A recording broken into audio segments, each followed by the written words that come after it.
যে এডিআৰিত বিশেষ কেইটামান পৰীক্ষা অনুষ্ঠিত হৈছিল।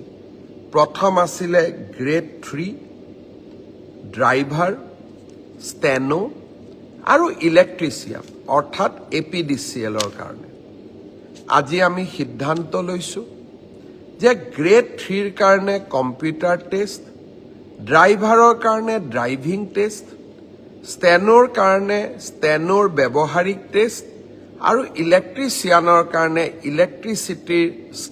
ইলেক্ট্ৰিচিয়ানৰ স্কিল পৰীক্ষা কৰাৰ যিটো পৰ্যায় তাক আমি 15 জুনৰ পৰা আৰম্ভ কৰিম আৰু এই সমগ্ৰ ব্যৱস্থা আমি এটা মাহৰ ভিতৰতে সম্পূৰ্ণ কৰিম। ঠিক তেনেকৈ চতুৰ্থ বৰ্গৰ পৰীক্ষাত পাছ কৰা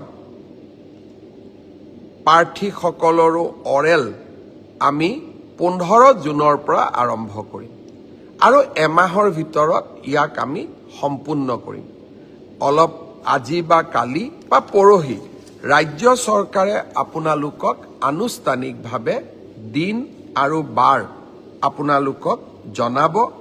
যিসকলে লিখিত পৰীক্ষা পাছ কৰিছে তেওঁলোকে এতিয়া কম্পিউটাৰ টেষ্ট, ড্ৰাইভিং টেষ্ট বা স্কিল টেষ্ট বা মৌখিক পৰীক্ষাৰ কাৰণে তেওঁলোকে যেন সাজু হয়।